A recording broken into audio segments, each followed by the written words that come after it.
ഇപ്പോൾ നാം ശ്രവിക്കാൻ വേണ്ടി പോകുന്നത് മോർണിംഗ് വോയിസ് എന്ന ആത്മീയ ശുശ്രൂഷയാണ്. ഇന്ന് ആരാധനാത്മകമായ ചിന്ത പങ്കുവയ്ക്കുന്നത് കർത്താവിൻ്റെ ദാസൻ ഡേവിഡ് പി ഐസക്, ഗുജറാത്ത്. ക്രൂശിലോളമേശു എന്നെ സ്നേഹിച്ചു, ക്രൂശിലോളമേശു എന്നെ സ്നേഹിച്ചു. നിത്യമാം സ്നേഹത്താൽ നിത്യതയോളവും നിശ്ചയമെന്നേശു എന്നെ സ്നേഹിക്കും. നിത്യമാം സ്നേഹത്താൽ നിത്യതയോളവും നിശ്ചയമെന്നേശു എന്നെ സ്നേഹിക്കും. ദൈവനാമം മഹത്വപ്പെടുമാറാകട്ടെ. മോർണിംഗ് വോയിസിലൂടെ ഞങ്ങളെ ശ്രദ്ധിക്കുന്ന ഞങ്ങളുടെ എല്ലാ മാന്യ ശ്രോതാക്കൾക്കും കർത്താവും രക്ഷിതാവുമായ ക്രിസ്തുയേശുവിൻ്റെ വലിയൊരു നാമത്തിൽ ഞങ്ങളുടെ പ്രഭാതവന്ദനം അറിയിക്കുന്നു.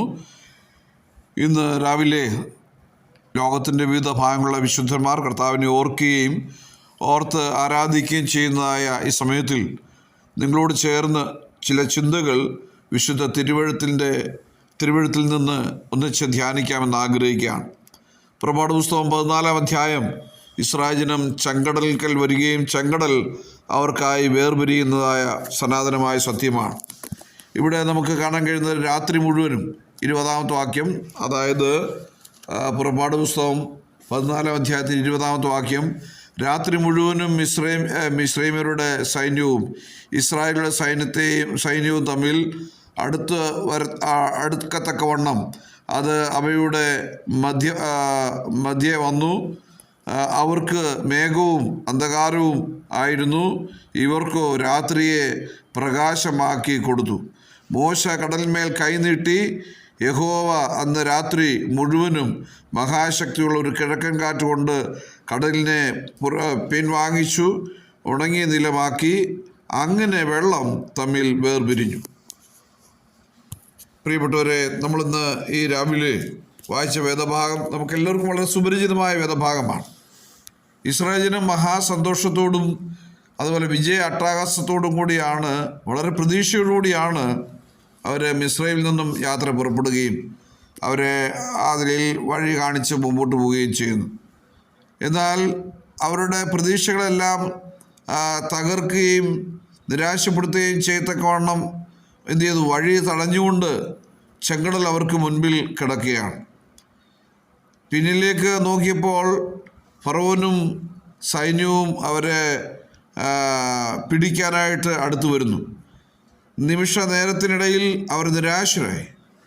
ഇസ്രായേൽ മിസ്രൈമിൽ നിന്നും പുറപ്പെട്ടു വന്നിരുന്ന അവർ പറഞ്ഞു തുടങ്ങി, ഇനി എന്ത് പോംവഴിയാണ് ഉള്ളത്?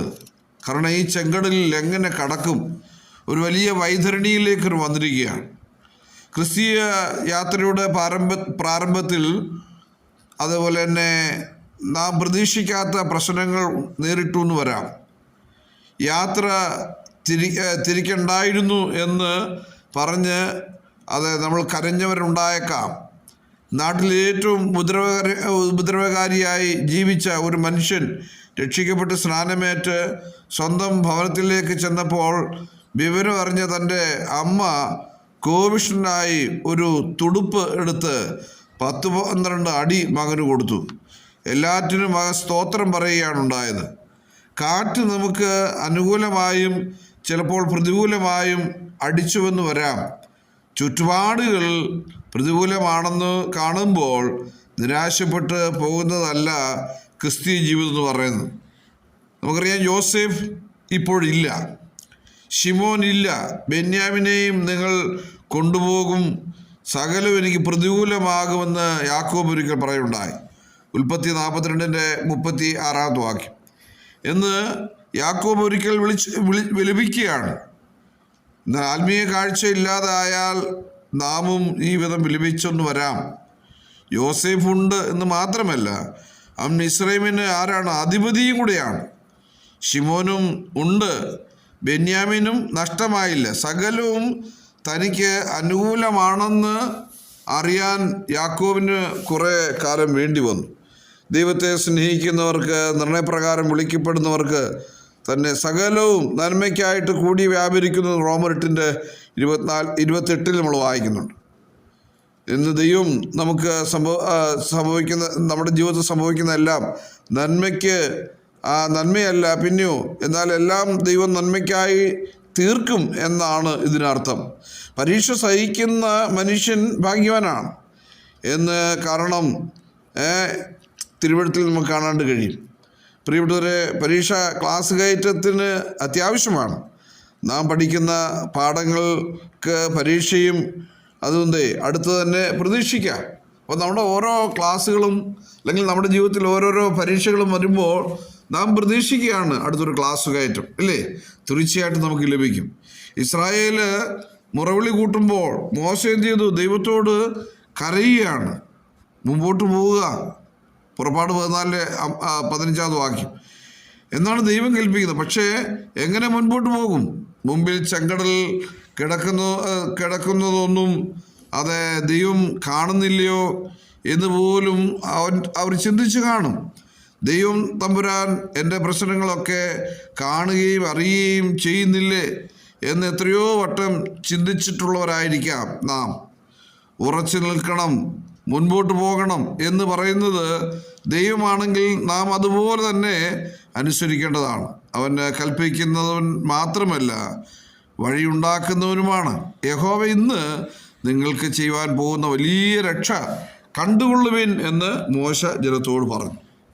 പ്രിയപ്പെട്ടവരെ, മിസ്രൈമിൽ നിന്ന് കുഞ്ഞാടിൻ്റെ രക്തത്താൽ ദൈവം അവരെ വിടുവിച്ചതാണ്. നമ്മുടെ പാപത്തിൽ നിന്നുള്ള രക്ഷയുടെ നിഴലും അതുതന്നെയാണ്. ഇപ്പോൾ അവരെ കാണിക്കും എന്ന് പറഞ്ഞ രക്ഷ പാപത്തിൻ്റെ ശക്തിയുള്ള വിടുതലിനെ അഥവാ വർത്തമാനകാല രക്ഷയെ കാണിക്കുന്നതാണ്. നമ്മെ നിത്യമായി രക്ഷിച്ച കർത്താവ് വീട്ടിലെത്തോളം നമ്മെ തോളിൽ വഹിക്കുന്ന നല്ല ഇടയനത്രേ. ദൈവം ഒരു വലിയ കിഴക്കൻ കാറ്റ് അടിപ്പിച്ചു, വെള്ളത്തിൻ്റെ ഒഴുക്ക് നിന്നു, വെള്ളം ചിറപോലെ നിന്നു.